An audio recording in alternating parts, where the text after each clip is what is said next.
Hello, everyone. Welcome back to another episode of the Life by Design podcast. On this week's episode, I welcome back the fellas. In this episode, we wrap up 2024 with our biggest wins, our biggest challenges, and our number one lesson from the year. In this week's episode, expect to learn all about Evan and taking full responsibility, Dave's darkest days, DK's ups and downs, my different win from 2024, and much, much more. Enjoy the episode. Now, guys, before we start this week's episode of the podcast, I want to talk to you about the Life by Design Mastermind. The Life by Design Mastermind is the mastermind for go-getters and high achievers who are looking to create a more successful, fulfilling, and balanced life by design. If you're serious about transforming your life, achieving your goals, and living a life on your terms, then the Life by Design is your golden ticket. Head over to the show notes and click on the link for more details about the program. The boys, end of 2024, minus Genoa.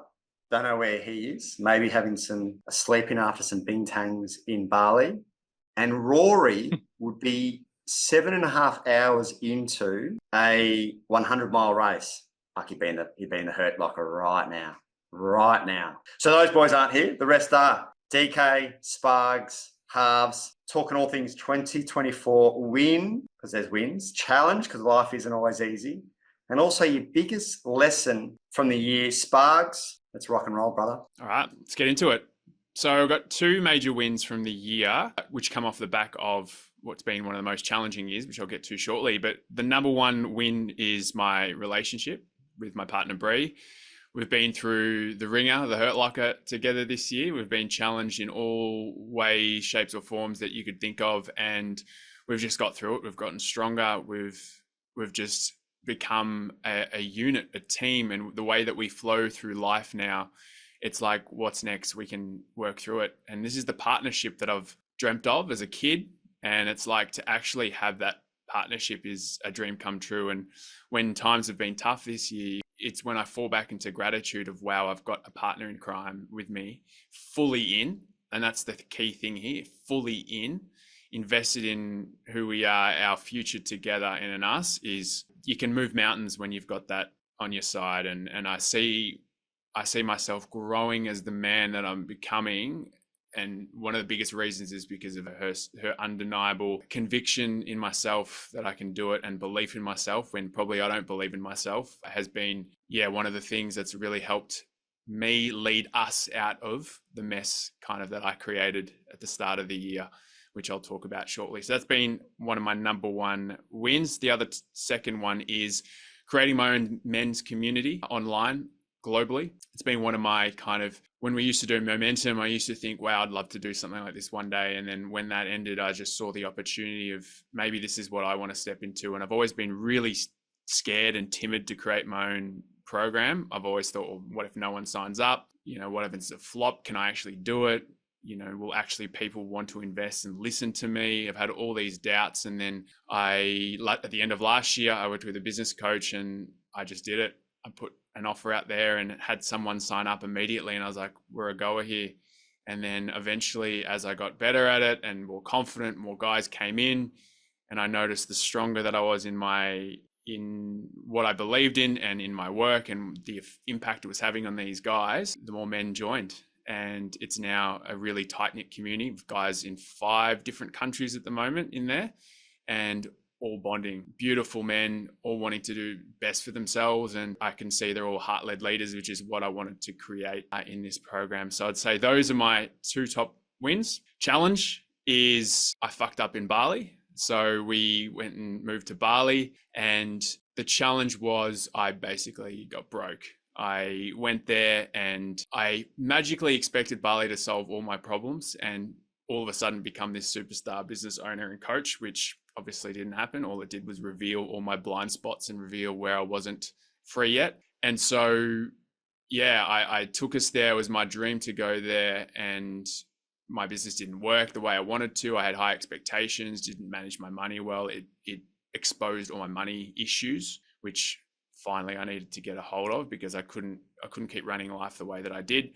And eventually we lasted 6 months and then we had to leave. I spent my last bit of money on a plane ride home and then back to the Gold Coast, where I had to literally build myself up from scratch again, get into a bit of debt, do jobs that I just fucking hated in order to get back into to live again. And while I was doing that, I was working on my business. So it was a real grind this year. And the big challenge was when I realized I couldn't provide, when I realized I made the mistake and that things didn't work out, I went into hard judgment. And I realized how much of my identity was tied into, well, my success, money, and that really got me. I really believe I went through a dark night of the soul of parts of me dying, the child in me dying, the boy in me dying, the entitled little child who thinks that everything's just going to work because he's entitled, because the world owes it to him. That all got exposed, and I had to rebuild myself from the core without having money. And that money was one of my biggest issues for my whole life. And yeah, that got exposed. So my identity that was tied with money got exposed, and I had to rebuild myself in a way where I wasn't tied to that anymore. And I got to see what my inherent value is as a man, as a person, which has led me out of that situation. Thank God, finally. But it was a really tough year where I found myself really dark places mentally. I'm questioning life, questioning myself, questioning everything, which was pretty grim. But then I'm so glad I've got the tools and support to move through it. And the lessons I've forged from this year has been incredible, that I can now help other men who go through the same. So my major lesson here, there's two. We've got to be careful what we tie our identity to that is external to us, and how much damage that can create for ourselves mentally and our well-being. So coming back to, sometimes we have to strip ourselves of everything to find out who we really are and find our inherent value. And that was one of the biggest learnings for me this year, is that I am not the money that I make. I'm not my business. I'm not the external success, but I'm me. And I'm pretty cool, pretty great. And it took me a while to really just own that. And the second lesson is I am fully responsible for everything. I'm fully responsible for everything that has ever happened in my life. And this year, I realized how much I was blaming my parents in particular for everything that wasn't going right in my life. I was blaming the economy. I was blaming people around me, whoever it is, when realized that no, it's all on me. And I did a lot of work around my shadows to come to that realization that it's all on me, which is confronting, because you're like, wow, I've got a lot of responsibility to take here. And I've got a lot of accountability, which it's hard to grasp at the time when you realize, but then it's so empowering because you know that it's all on you and that you get to create something for yourself. And yeah, there's something really powerful when you realize that as a man, that it's all on you, and that you start to step into your potential. And that's what I've started to do this year, because as a result of one of the biggest challenges I've had to go through. So I'd say those were my big win, challenge, and lessons. Solid, brother. Obviously spending plenty of time with you and Breezer, knowing a bit about Dave and Cass, not knowing DK's relationship that well. I think I've met his partner once or twice. I feel very fortunate to be surrounded by a lot of couples where you really sense that partnership, the one team, the one dream. And even though I feel fortunate that it's so common in my world, in terms of my friends and the relationships around me, it's actually not that common. So for people to grasp what that might feel or look like, what is it that Bree's done this year or not done that has you with that sense of unity and partnership that other people might not have been exposed to or might not know how to kind of navigate? Yeah. The first thing that comes to my mind is she did the work on herself. She did the shadow work. She took responsibility for all her stuff, and I took mine. So we're on this path together of she's doing her work and me doing mine. And when we both take responsibility for our part, we came together in peace. We came together in collaboration. We came together in solutions, rather than going, you did this, you did that, it's your fault, which we could easily have done, which would have destroyed our relationship because of how challenging our situation was. But instead, we went on this journey, and I'll be honest, she led it, because her ferocity and tenacity to take on the work and do the deep work is just one of the things that I admire about her the most. And that rubs off on me when I want to be lazy, when I want to stop, when I don't believe in myself. It's like, that inspires me. And so her doing the work, me doing the work, taking responsibility for our own shit, then we come together, and it's such a clean energy a platform to come from. And when we look in the future, the solutions aren't what's going to be best for me. It's like, what's going to be the best for us. And then having her do that just created so much confidence in us. And then as I said, just the belief that she had in me, just the backing of me continually when I just did not want to back myself, when I wanted to give up multiple times, is like, fuck yeah, that is priceless to have in your life. So yeah. Ev, when you were in that really low spot, earlier in the year, after you get back from Bali, as you said, going through some pretty brutal times mentally, questioning things, questioning yourself, questioning life, what was the catalyst or the first action or maybe a decision that you made that kind of started the rebuild for you and getting yourself out of that hole? Like, and what really sparked it? Because I mean, I'm sure everyone that's watching or listening at the moment understands that when you're in that really low spot, it's very easy to give advice on how to get out of it, but it's pretty fucking hard to do it when you're in it. And so, like, what was it that really allowed you to come out of it? Yeah, great question. The first thing that comes to mind is I stopped making it about me. Because when you make it about yourself, and if you're at a really low place, you probably have a low self-esteem at the time, and you don't think high of yourself. So then you just don't think you're worth it, right? So you stop doing the things that you normally would. You stop moving forward. You stop trying to grow and progress. But for me, the switch was, it's not about me anymore. It's about my partner, Bree. It's about our future family that we're going to have together. It's about all the people, the men in the world that I'm not impacting right now by me just shriveling up into a ball. It's about my mates who need my support or who love and accept me. It's like, it's all those things. And it's the facing of what's the worst thing could happen would be never to reach my potential and see what I can really do in this world and fail my family. And that's what got me out. I was like, nah, it's not about me anymore.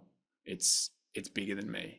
And that's what got me one step after the other, doing shit that I didn't want to do, like doing odd jobs for minimal pay just to get by. Like, I did it because I was just like, nah, I'm not letting this defeat me. I'm going to do it because it's required for us to get to our future goals. It's required. The switch for me was, what would a father do in this situation? Because that's the energy I'm trying to embody, which I know Blake is doing really well, is that if I was to be a father, what would he do? And he would get to work. He wouldn't complain, he'd get to work. And that's what I embodied. And it's amazing when you embody that identity and that energy, what you're capable of. So yeah, that was a bit of insight. Love it, brother. Thanks for sharing. Sparks, mate, that was epic. One thing I know that resonates really well with me out of your challenges there was the money thing, and then the hitting rock bottom. I'm curious is how, obviously you spoke about working the odd jobs and jobs you didn't want to do and falling into debt, but what was the contributing factor that got you to get on track and be smarter and wiser with your money? So therefore that potential future, with Bree is going to be a shining light. Yeah. Immediately I started looking at my money. I was one of those guys who I'd spend and then never want to look where it went. It would I'd have things coming out of my account and I'd be like, nah, like whatever, I'll just out earn it. And then it got to a stage where I just sat there and looked at the last 6 months of my bank account and just looked at where everything went. I wrote it all down, and now I know exactly what's coming out, when it's coming out, so that I've built this kind of secure relationship with money now, because I know it's more predictable. It's like I'm rebuilding a relationship with money. There's a flavor of consistency, reliability. We're checking in with each other all the time. I know exactly what's coming out when it is, but also what I need each month to make sure that we cover it. And so that would inform me, okay, what extra work do I need to do? Okay, how many hours do I need to do? Awesome. Like, how easy is that, rather than guessing, oh shit, I don't know where we're going to go this month. That changed. And I remember the first time I sat there in front of the Excel sheet, and Blake can resonate with this, I started to like choke up in resistance. I was like, fuck this. Like, I hate all these numbers. Like, I just felt all this resistance in my body, but then I just moved through that. And I'm like, now I've got this beautiful spreadsheet with everything that's coming in and out. And so it's like building a relationship with money like you would with a person, just building that reliability, consistency. You're constantly checking in, you're communicating. And now I feel like I've got a way more secure relationship with it. And so now we're predictable with each other. There's a trust in it now. And so, yeah, I know if we're a bit off this month, I know what I need to do to make sure that I can look after. And that's what's give me that security of I can look after Bree now. And then now, as we move into the next year or two, when we bring a child into the world, it's like, okay, I've got that confidence. So I've done that work now. So yeah, It was a tough one, but and as I said before, Bali exposed all where I wasn't free with money, and that's where I had to do my work around. Awesome share, brother. Awesome share. A big year for you. DK, win challenge lesson, brother. Rip it. Like, appreciate you putting me after Ev, mate. I don't know how the fuck any of us are going to top any of that, but appreciate it, brother. Thanks for putting me in this position. Look, I feel like this year there's plenty of them of each category, plenty of wins, plenty of challenges, and plenty of lessons. And so I've kind of just narrowed it down to a couple of the main ones. So the 2 wins for the year for me, firstly, and probably the most important one, was getting engaged to Danielle. I mean, it was just the most incredible experience. It was everything I'd hoped it would be and more. I think in particular, just truly understanding and feeling and seeing like what it meant to her, and just seeing like the genuine happiness for her, and knowing, genuinely knowing how much she deserves it, but also for myself as well. And it was just, it was an awesome experience. And it was such a good feeling of knowing that in the past, it was something that I would not have even really put any thought to.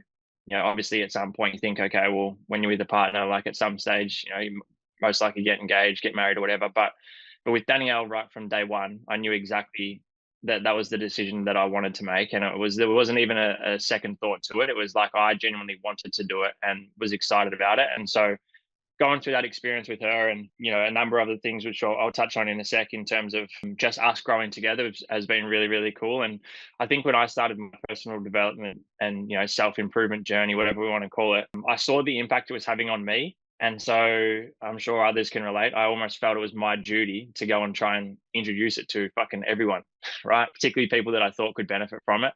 And then that was met with a lot of resistance. And so I was learning that lesson of like, okay, all I need to do is just lead by example, and instead of speaking about it and pushing it on anyone, just show the impact of doing the work. And I think that led to, in particular, Danielle wanting to do the work for herself, which was really, really cool to experience. The second win for me was probably just truly understanding and actually executing on my understanding of embodiment. I realized that a lot of my life up until this year had been around, it was waiting for something. Right. It was working towards something and having the expectation of how I was going to feel or how life would change once I got there. And I really shifted away from that. I started to look at, okay, what does the perfect life look like, in terms of not just a once in a lifetime week? I mean, like on a normal week, what does that look like? What do I want to be spending my time on? How do I want my business to look? What would I like my relationship to look like? Finances, everything. And really just genuinely started embodying that version of me that I would need to be, if that was a normal thing, in order to start feeling those things now. And I started to see the benefit of that with business, with finances, with relationship, but also just with how I felt within myself. And so I think business was a big one, and we'll touch on that in the challenges and the lessons. But it was genuinely getting to that point where I was kind of letting go and just showing up for myself every single day as the version of myself that I would need to be if I already had these outcomes or these things in life that I'm saying that I want. And so as soon as I started doing that, things started happening a lot easier, and I was able to stay out of that state of resistance a lot more. And so I think they're 2 big wins. And I guess the other part of that I should mention, I suppose, is us, as Danielle and I launching our supplement company together. We obviously were well aware that, when you're doing something with someone so close, it's going to most likely come with challenges. And so structuring it and communicating in a way where it was a really, really enjoyable journey, but also understanding that this is a long-term play. And so very early days, I found myself kind of shifting into overwhelm and comparison and stress, but it was just having the understanding, and by doing the work that I've done, and, work with you guys, and the work that I've done on myself, having the understanding that the only reason I was in that state of overwhelm and comparison is because of me, similar to what I've said before. Like, I was responsible for it. And it was because I was focusing on things that didn't matter yet, or I was comparing us to someone else, or trying to do too many things at once, or just not having enough understanding of what I was doing. And so getting overwhelmed by it. And so I've been really, really happy and proud of how we've gone about the launch of the supplement company and the growth it's had this year. I guess for the challenges, there's been a lot. To be honest, there has been a lot. I think one of the bigger ones was 2 main ones. First one was something that I probably struggled and had challenges with for a fairly long time. I know I've had this conversation with Blake, but it was learning how to let go of certain things that no longer served me, so that I could put the time, energy, and capacity that I needed to into the things that I now feel now feel do serve me, right? And so it was letting go of, tea, right? That's a simple example, similar to Sparks as well. It was letting go of that identity of like, okay, I find the most fulfillment and passion at the moment in conversations like this. And my business was starting to reflect it. But then there was still this part of me that was like, oh, yeah, but I'm a trainer. Or like, do I lose certain authority or credibility when I stop training PT clients all day, every day and stuff like that? And so it was letting go of some of those things to actually create room and energetic capacity for what I now find does serve me. And I found that relatively difficult, but it was interesting because there's been so many different versions of letting go of that identity for me over the years. But it's like each time I get to the next one, you go through the same thing. And so it was, in a sense, it was a challenge, but it was also nice to understand that I navigated through it a lot better than what I had previously, if that makes any sense. The second challenge, I'm cautious of like how much detail I go into it. Anyway, before we got engaged, my relationship with Danielle's family has not been that great, right? And as I said, I don't want to go into too much detail, but on basically like the happiest and highest frequency day of both of our lives up until this point, we were met with a fairly big challenge and a lot of resistance, which no one should really have to go through, in particular for her. And so again, I know this is probably not making much sense because I haven't given a great deal of detail, but there was a fair bit of resistance, right? And it was potentially something that could have largely taken away from how great that experience was for both of us. And it was a massive challenge, but I guess it kind of almost ties back into a win. Navigating through that challenge the way that I did this year, I would not have been able to do 12 months ago, by absolutely no means, fucking 24 months ago. And before that, absolutely fucking no chance, right? It would have absolutely broken me. And I think being able to sit in that discomfort, but also have a true understanding of what was actually going on, and not just the surface level of what we were experiencing, but having enough of an understanding of seeing that what we had to go through was more of a projection from someone else, from other people. And it said more about them than it did about us, even though it was directly at us. And we were the ones that had to kind of go through it. Again, I know this is a bit broad, so hopefully this is kind of making a bit of sense, but we were the ones who had to go through it, and we shouldn't have had to. But having enough of an understanding of not removing judgment towards other people, understanding that people are doing the best that they can with what they've got available to them, regardless of whether it's right or wrong. And understanding as well that nothing is ever about me. And so in that thing that we had to move through in particular, it was probably one of the most challenging things that we've both had to go through. But at the exact same time, I couldn't be prouder of how we both got through it, right? Because through all the work that I have done and all the work that she has done, we were able to see it for what it was and stay at that high frequency and not get drawn into the toxicity and the negativity.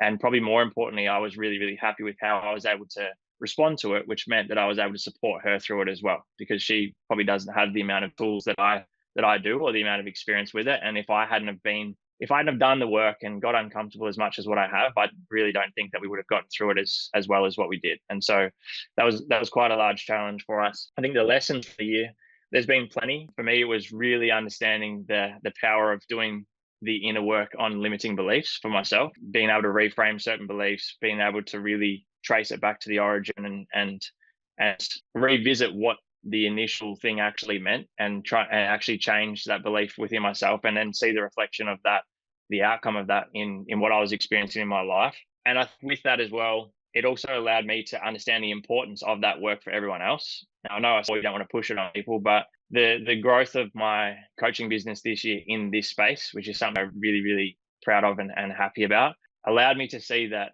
the impact that I could have on other people due to the work that I've done on myself, and just having the understanding that I do now. And so the lesson for me was that it was probably almost the last piece of the puzzle of letting go of the old identity and realizing that the things that I have experienced, or the understanding that I have, is actually extremely valuable to other people. And so it was almost valuing myself a little more, if that makes any sense. And I think that was a really big lesson, because it allowed me to step away from, not that I've done it a great deal over the last few years, but it allowed me to step away from comparison, allowed me to remove out of like rushing things and coming back to what I said before, waiting for certain things to happen in order for me to take this next step, or to do this or do that. And yeah, I feel like I'm rambling a bit here, but that was kind of the lesson, the lessons. There were many, but they were probably the ones that really stuck out the most for me. Mate, I'm picking up what you're putting down. So makes a lot of sense. I know, obviously, having known you for, I think, 4 or 5 years now, people pleasing was a challenge, that you've had to overcome. And I think, when we spoke of, you might have even said last time that you still feel like it's a piece that you're overcoming. How does, obviously without going into too much detail about the family dynamic, but what do you notice happen for you in your body when a situation like that comes up? Do you still have a emotional response? Does it just kind of go over your head?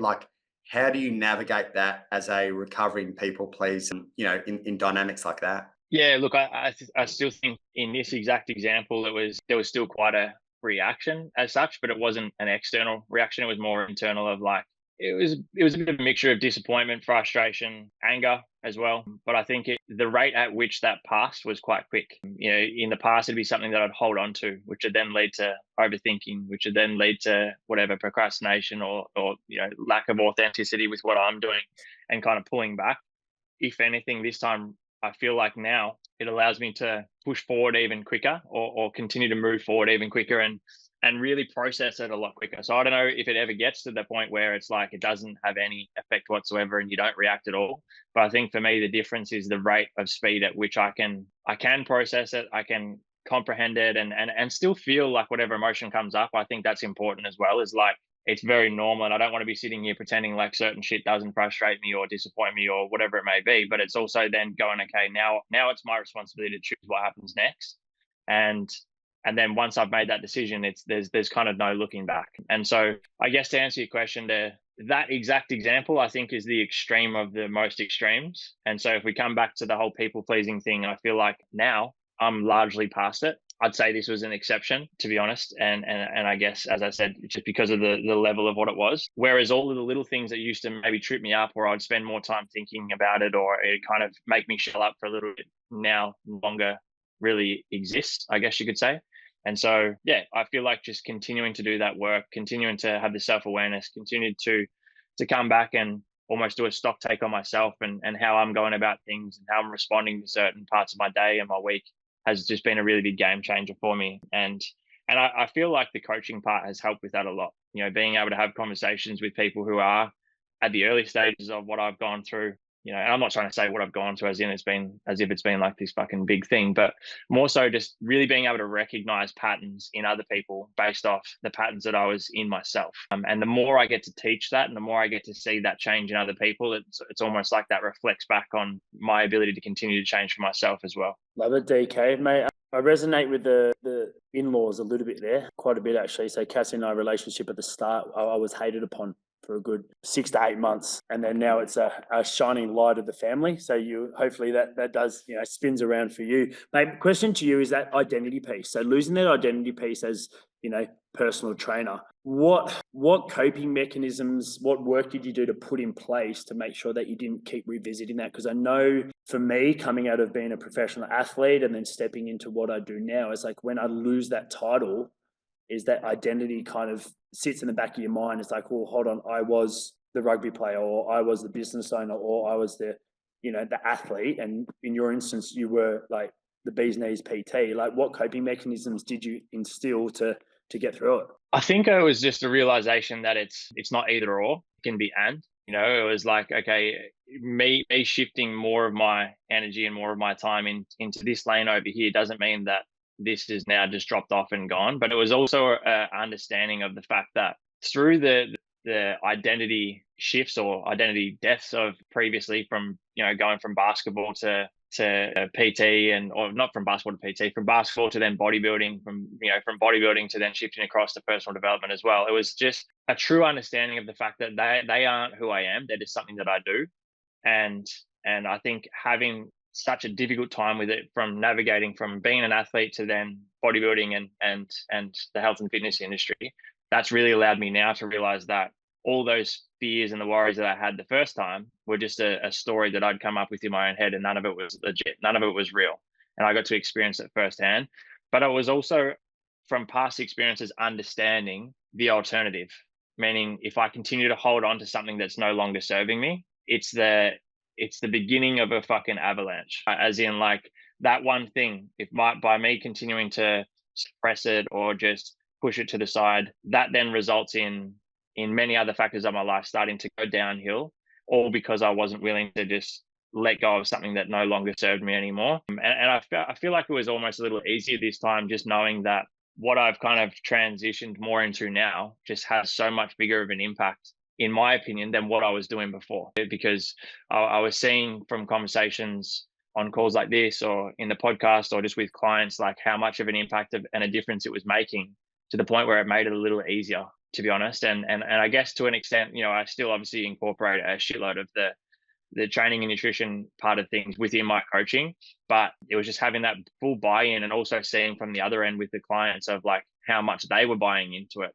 And I think that was part of the problem. It was like, if someone comes to me, they only want training and nutrition. They don't want to hear me fucking talk about mindset or, limiting beliefs or fucking frequency or any of that shit. But I think the reflection that I got back in terms of the response I was getting from clients, and also knowing that the longer I hold on to something that doesn't serve me, the sooner it's going to start to unravel other areas of my life. I just needed to let go of it this time. And I knew the alternative wasn't what I wanted. And so it became very black and white. Whereas previously it was more of a gray area. It was like, oh, I could do this, but then what happens over here? And I don't know, I'm kind of half in, half out. Whereas this time it was black and white. And so it made it a little easier. It's a quick one from me, DK. I've watched your transition from your identities, and especially over social media, and it's really inspiring for me. And Dave, you stole my question before around identity, but on the other side of that, what actions did you take for you to allow yourself to step into that new identity and talk about the things that you're really passionate about? Because when you do talk about it, you can really feel the authenticity from you. I want to know, like, I've heard you talk about the mindset of the impact that you've seen it make, and the evidence is there, but what the actions that you took that helps you repeatedly just step into it? Yeah, it's a good question. So there's a real specific example. When I made the decision to start transitioning to more of what I'm doing mainly now, I launched a mastermind. I had a 4-week mastermind that I promoted for a month, and I was a little bit naive, obviously. And so I promoted this mastermind for a month and had zero signups to this mastermind. And so I was kind of at this little crossroad of like, okay, I can either just brush it off, pretend like I sold it out and just wait 4 weeks and do another one soon and just whatever. Or I can just sit in the discomfort and get a little vulnerable around it. And also it was a bit of a wake up call.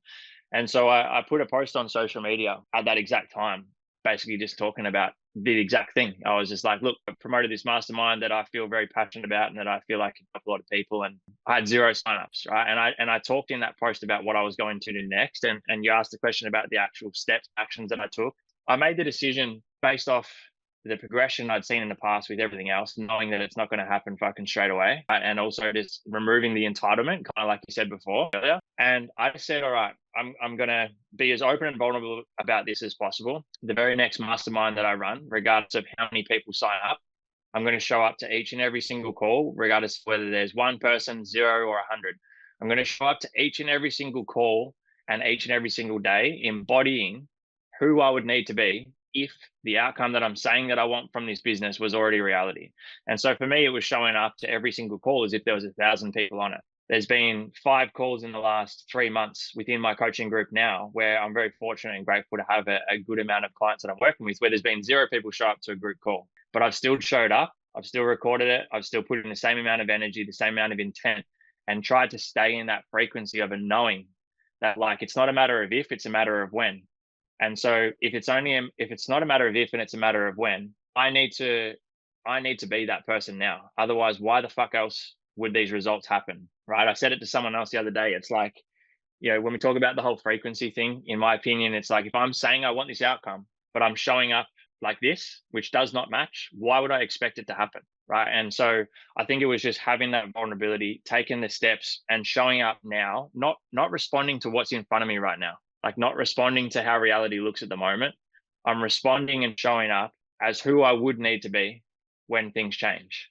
So now, as I said, similar to what I spoke about a bit earlier, I'm not kind of waiting for anything. I'm showing up and genuinely trying to feel it, and using meditation, using tools like meditation, the breath work, intentions of just going, how do I want to feel and how can I feel that way now? Because if I can feel that way now, then everything I'm doing, then I'm realistic. I'm already that version of myself that I'm saying I want to become. So it was kind of just collapsing time a little bit, taking action on things with no regard to the instant outcome. And so with that exact example, the following month, for example, I I launched the second intake, and I said to myself, no matter how many people sign up, this is how I'm showing up to it. And so we started, and about 2 weeks in, I hadn't promoted it for 2 weeks since we started. And I reckon I had 4 or 5 people reach out going, hey, I remember seeing this thing a while back. Like, can I jump in and sign up and pay now? And I'd also increased the price from what it was from the first time when I had 0 people sign up. So it was like, I can't just keep reacting to what's in front of me right now. Otherwise, everything's just going to look like a fucking replay over and over and over again. I need to start showing up, based off how I know things will look eventually. And I think for me, that was just a big game changer, because now I was, as I said, I wasn't waiting for anything. I was just locked in, and I knew it was just, if I keep showing up like this, it makes sense. It's normal. Excellent, brother. Excellent answer. Beautiful. Dave, win challenge lesson, brother, 2024. What a wild year. Where do I start? A few wins, which is quite nice. One of them I'm actually sitting in here right now. So that's probably the first one that comes to mind the most, is that after being in a brand for 9.5 years, I decided to go out on my own and rebrand into my own business, my own company, my own programming, my own thoughts, my own style. That being Fortitude Strength HQ. So early Feb, I decided to close doors and just revamp the place and do my own thing, chase my own dream rather than relying on a franchise model. And that's been it's been a breath of fresh air in my business space, in my workspace, and a leap that I never thought I would actually do. I'm usually a creature of comfort. I'm usually a creature of safety, and then like to know what I'm doing with what I'm working with and what's coming in, what's going out, so to speak. So that's probably a really big win for me, more so on the personal development side, and having that ability to get out of my comfort zone and create something and really work with like that self-doubt. Speaking about self-doubt, is that really working hard with that self-doubt and getting past that by running my own business. But at the same time, that leads into many challenges that comes with it, and many, many, many lessons that I can get to in a little bit later. Mate, the other one is, there's probably 2 little mini ones here. One is in October, I'm not going to say lucky enough, I won CrossFit Down Under, which is a CrossFit affiliated comp. And that's not the biggest win. It wasn't going out on the floor and literally, without being, cocky or arrogant, is like dominating the event. It was more so the work I did in and around the event and working on my capacity to believe in myself, capacity to exterminate the self-doubt. And that capacity, and Blake, you know really well about this, is like getting injured or getting sick before a big event. I did a little bit of work leading into that. And then I probably went into this tournament where you have to qualify. It's, technically top athletes in the Oceania. I actually went into this event that confident I was going to win, with no injuries, no sickness, no previous sickness, not even sick 2 weeks before, no niggle. I went into the competition that confident I was going to win, and actually played out exactly how I pictured it, exactly how I thought the process would go. And it's not so much the hard work that I've put in. I feel like it's more the work that I've actually done on myself to allow me to exhibit physical talents, but they're mental talents. So through my whole rugby career, it was doubted with self-doubt, and that's actually tapered into business and tapered into the sport that I do now. But at the same time, those probably my biggest wins, to be honest. And the last one, probably a little bit, is I did a journey with Blake, which was wild, absolutely wild, and just stuff around finances, holding on to stuff. So I came out of that knowing that the reason why some parts of being a dad I was holding on to in regards to the financial side of things. So we came out and we ended up, sold my Hilux. I sold the caravan, and that we don't use, and actually freed up a lot of space and a lot of stresses in and around that space. Mate, challenge has been big this year, really big. A lot of emotional, a lot of tears, fucking shitload of tears. Mate, this year we lost my dog after 14 years, which is a really big thing for me. He passed away in July, which is a really, massive thing for me. Been with me before I met Cassie, before I had kids. He was with me going through a divorce. And a lot of people are not dog people, a lot of people are, but for me, that was massive. Having to, do that, be by his side, that was a really big challenge for me, and to get through that pre and post and still show up for my kids and still show up for work. That's been a really big challenge. Probably the biggest challenge is running a business on my own that I wouldn't say underestimated, but it turns out that I guess I'm an amazing operator of a gym, of a business. I'm an amazing programmer. I know what I'm on about.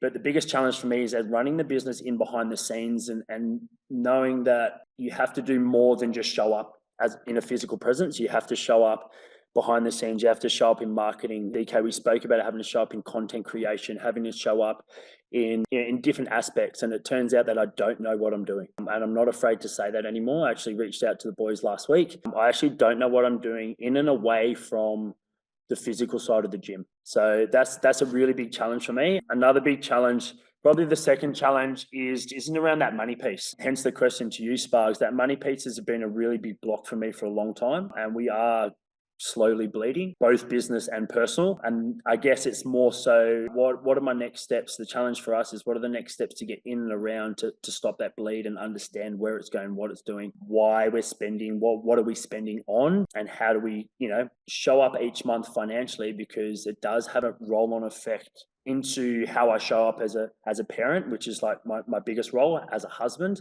okay, as a mentor, okay, and as a coach as well. So that's been a really tough one to navigate. And then obviously with everything that's gone on, it was kind of, for us from a personal level, everything kind of piled on top of each other at the same time. Yeah, our hot water system broke, so that was a crap load of money. My dog passed away, that cost us a crap load of money.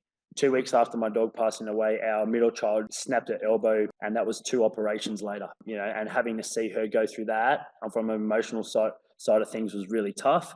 And from a monetary perspective, it hit us really hard. So that's been a really, really big challenge. I guess the biggest lesson for me, there's probably two. The first one is knowing when to ask for help. It's something that I never do a lot. I was probably at one of my darkest points. I'm probably not afraid to say it, or definitely not afraid to say it. So I spoke with Blake at the start of this year, and I was really struggling. And I was probably at my lowest, where I was probably similar to you, Sparks, when you were at your last in Bali. I was actually questioning existence, in this world. And for me, the lesson is like learning to ask for help, because good people will want to help good people, and they will want to go out of their way to help good people. I was lucky enough last week, I actually reached out to help in a big group chat that we're in on Instagram with some, a few like-minded people, some business people, and an absolute legend has reached out, and he's guiding me through some processes, and all pro bono, all for free. And the biggest lesson for me is that, when I'm stuck, or when someone else is stuck, is put a hand out and don't be afraid to ask for help, because being rock bottom, which I'm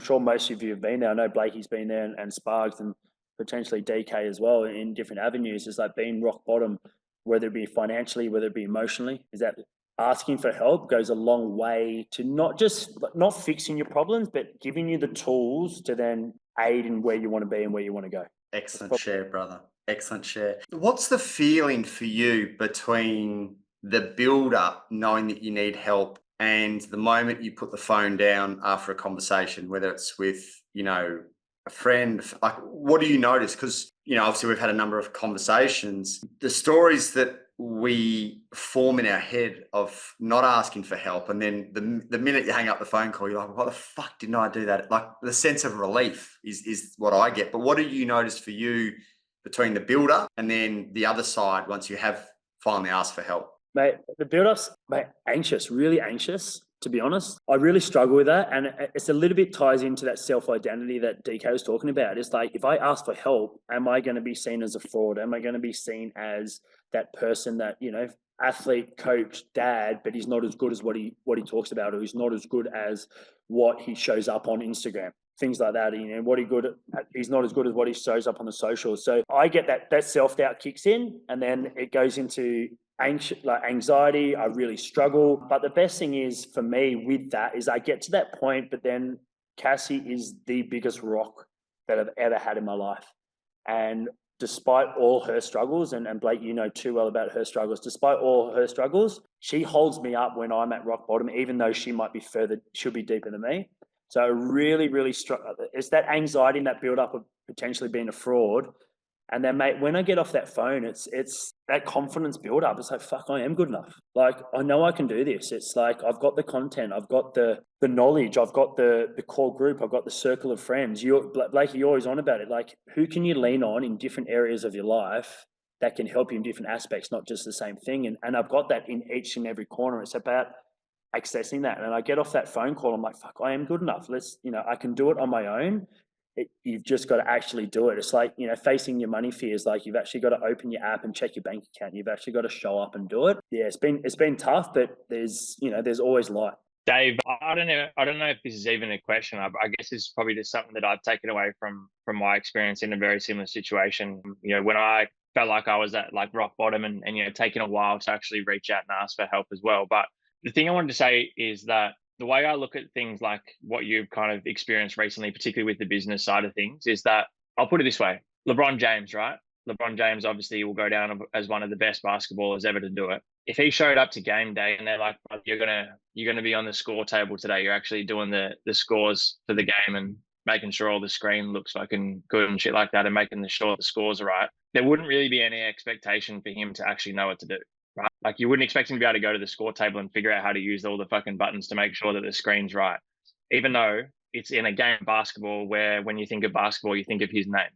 And so I guess what I'm trying to say is that I had to realize that areas where I felt a lot of like resistance or shame or disappointment about me not being good at these things, realistically, there was never a reason for me to be good at them. And so when I pulled things back and really asked myself the question, why the fuck would I expect to be good at this? It allowed me to then remove a lot of the overwhelm or the shame or the frustration or even embarrassment of not being able to do certain things, even within my business. So for me, one of the big ones was around finance. Around finance was a massive one. And so I didn't really go out of my way to ask for help with that or to gain a better understanding, because I thought, wow, well, I've been running this business for 7-8 years and blah, blah, blah. I should know what to do. But realistically, I'd never been educated on some of these things. And so even with around, in your situation at the moment with marketing, when we don't separate them, it then carries across to how you feel about yourself with all the other things. Right? And it's very obvious that you're obviously an incredible human and extremely good at so many different things. And so when all of a sudden we're feeling like shit because of something in the business or whatever that we're not good at, I feel for myself anyway, that then carries across to how I feel about myself with all the things that I am good at. And so I don't show up for those the way that I know I can, because I'm almost in a shell. I've like shelled up a little bit. But the reality is, you not having enough understanding or awareness around the marketing has zero to do with how good of a business owner you are, or how good of a coach you are, or how good of an athlete or a dad or a partner. And so I think for me personally, it allowed me to really detach from allowing the one thing that I was feeling a lot of pressure or stress or worry about to then drift across and start to affect every other area of my life as well. And it was all based off me just asking myself the question, do I have any reason to be confident or good at this thing? And if the answer was no, then it allowed me to just really be more vulnerable about it and just see it for what it was and actually reach out for help, but also not let it carry across to affecting other areas of my life or business as well. I don't know if that helps or makes any sense, but that's just what came to mind for me, particularly around the marketing piece. It makes a lot of sense, because I know I see it, and there's it's obviously the first step to knowing stuff about yourself and doing self-work is like recognition of what's going on, and one of those things is I see that at home. It's like my kids are triggering me, but I know it's not them. I know it's not a 4-year-old, a 7-year-old, that 1-year-old that's triggering me. It's me, or my lack of, I wouldn't say lack of ability. It's my thought process that's letting me, that one aspect, aka let's talk about marketing here, is transitioning and filtering in, leaking into other parts of my life. Whereas now it's like I've let that go. Someone else is now looking after it. Obviously liaising, great. What can I focus on now? And yeah, mate, I'd resonate with that massively. Yeah, I think lastly, the thing that I'd say to myself, sorry, just quickly, was I just really phrase it in the way of like, okay, this thing. So let's say marketing in this example. If I said to you now that like, okay, it's going to take you 18 months to feel confident with the marketing side of things, but in 18 months time, you'll be all over it. Then, 3 months in, when you still really feel like struggling with it, all of a sudden that doesn't affect you as much because there's no expectation to be good at it yet. And so you almost give yourself the license of being shit at it, or not having an understanding, or being able to show up and make mistakes without any direct reaction to that, because there is no expectation to be good at it yet.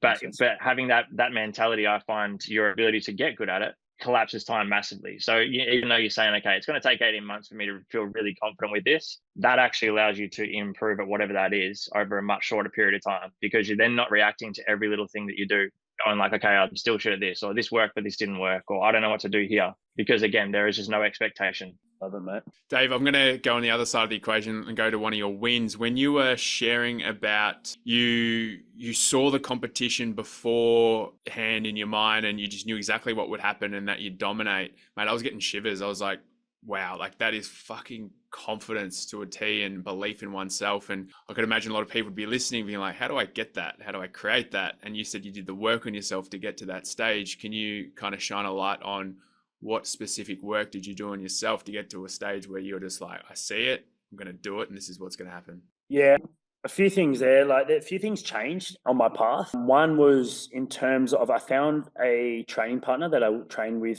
3-4 days a week. And that's been an absolute game changer for my mindset. Obviously the physical side of things, but for my mindset, having someone next to me on a similar playing field or a similar level took my mindset of competitiveness, I guess, so to speak, to all right, I need to push, I need to get back on that barbell, I need to get on that dumbbell, I need to get, to that next station quicker because I got someone chasing me or someone next to me. And that was done religiously kind of Monday, Wednesday, Friday, and then occasionally Saturdays as well. So finding someone, whether it be, sport or whether it be within the same subject, the same field, finding that partner to do the work with you, okay, I've accelerated those outcomes. A couple of the other stuff is lifestyle factors. Like my diet's been religious and did a little bit of work with Blakey in and around that. And that has absolutely changed my recovery, my performance to a T. Sleep, I go to bed at 6:30, 7 o'clock. But the main mindset piece was doing a bit of work with Pixie and just really honing in on a bit of childhood stuff, working through bit of childhood trauma in and around that young kid through around when I was about 7 or 8, having an abusive stepdad who would always remind me I had to earn shit. I was, not good enough to do things. I had to show up as a 7-year-old, 8-year-old rather than just being a kid. So doing a lot of working around that and just forgiving myself as a 7-year-old and talking to that 7-year-old to say, you're okay. You're allowed to do this. And being allowed to do it as transition great, because now I chat to Cassie and I'm like, I'm going to training. I've been home for 30 minutes. I've had something and I'm going out again. I'm going to training. And there's no fear in me doing that. And that's been a massive release, because then that release of tension and anxiety within within the walls of where I train, it means I train better, I lift better, I warm up better, I execute my fitness better, I recover better. And then also about self-doubt. We did a lot of a big piece around self-doubt and a lot of, I guess, reaffirming that I am actually good enough. Like she got me a lot of times to say, I'm good enough, I can win, I'm going to win. And if just different words, and she could pick up straight away, and that internal factor, you could feel it. Like, I know there's sometimes when she says, I want you to say, you're going to win. I'm good enough, you're going to win. And I'd say it and I'd get butterflies in my stomach. And she's like, no, we're not there yet. Oh, how do you know that? I could feel it. And then once we did the work, this was a good 3 months before the competition. And then once I did that, I pulled out a diary and I wrote down, I am good enough to win. I can win. I'm good enough to win. I can win. And I just kept at it, just really reaffirmed the mindset. And like you said, no word of a lie, I went to that competition, not cocky, but I won the first event by 3 minutes, and it was a 6-minute time cap. I just went in there that confident that I knew I'd have, and the funny thing is, I knew I would have bad days and bad events. And last year I did an event, I had 2 bad events and it derailed my whole competition. I had day 1, I won both events. Day 2, I went into the 3rd event and I came 6th out of the 8 in the field. And then we had a 4-minute break. I looked at Cassie and a little bit annoyed, took a few deep breaths, and I pretty much just said to her, watch this. And I went and won the next event, which was 4 minutes later. So it was just more, put it in a nutshell, it was basically working on my on that childhood trauma, getting past that, and then working on obviously different lifestyle aspects, just reaffirming with a pen and paper, old school style, that I can actually do it and I can actually make it. So good. That fucking jacks me out, the little head nod of the sweetheart, just knowing that I love that shit. Win challenge lesson. It's been a pretty good year. I feel like I've had kind of 4 belters overall relative to 2018 and 2019, which were absolute fucking doozies, as you boys know. I've sat with this a bit over the last 48 hours knowing that we're having this chat, and I look back at the year, there's a whole bunch of really obvious wins, like pregnancy, proposal, my 40th in Bali, even you get me, body composition wise, the best I've been in, probably close to 10 years, some really good wins. And I think if you put, 2 of those big events in a year, pregnancy and proposal, it becomes a big year just by default. But I think the biggest win is, I knew I was going to get emotional fucking every time, is today marks 20 weeks of Shani's pregnancy. And it's just been the most settled, cocoon of bringing this girl into the world. No drama, no bullshit, no carry on, just this beautiful little hub. And I look at that and just think, we're off to a good start, all of this is effect in her, and like we're on the front foot. So, dude, it's not even my win. It's Shani's. Like, she's done all the work. But I think like to win, most of my life was just up and down in a fucking absolute circus. And that was a byproduct of my childhood, to a certain degree. I mean, it's not my fault, my childhood, but it is my responsibility. And then, over the last 5 years, I've done so much work to just create this very settled environment. So, yeah, it's just kind of like a proud moment of, we're 20 weeks in, we've got this girl off to a good start, and she's not even earthside, So that would be the biggest win. The biggest challenge is, it's an interesting one. I spoke to Jay about this, is I've really missed just the bloke time this year. And obviously momentum was really big for that. Not so much that I don't have blokes in my world, but there's been a lot of like couple stuff. And Shani and I love catching up with couples, and we've got so many fucking good couples, like the best it's ever been. And I've really just missed like just bloke time.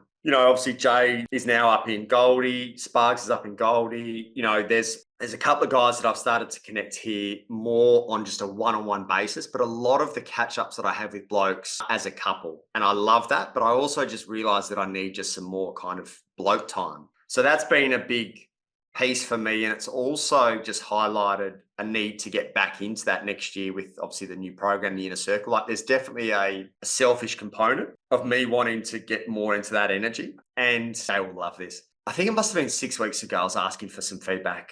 I often ask you boys for some feedback as to, what you see within me. And he hit me fucking hard. He's like, dude, you feel really feminine at the moment. And it was a good chuckle for both of us. But I was like, you're a fucking cunt, and I can see exactly what you're talking about. So I was going through this process myself at the time anyway, going, fuck, I feel like I'm just missing that. And a part of me, obviously, next year, there's going to be a lot of girl energy in my house next year. Between Shani, between our daughter, and between, all of Shani's girlfriends, all of it. Like, there's going to be a lot of girl energy. So I was really mindful that I really need to be intentional with the kind of bloke energy and just finding ways to navigate that, whether that's more trips up to Goldie to see Sparks and Jay and, a lot of the boys up there. I've started to develop some kind of more one-on-one time with some boys around here. So just been more proactive in that. But that was the piece. And I think, the big lesson for me is the long game. Like a lot of, when I left Sydney, obviously I was on the way down to kind of a rock bottom, but I also would like, every area of my life was a fucking circus, ups and downs and ups, just absolute circus. And for most of my life prior to that, to my point around us bringing the girl in, most of my 35 years of my life is really a circus. My childhood was just so dysfunctional and all over the place. And I've just been chipping away, over the last 5 years, really intentionally to a place where just everything is so settled. And there's, there's still kind of a few ups and downs. There's still some money stuff to work through. But as a general life, I don't know if I ever thought I'd get to this place.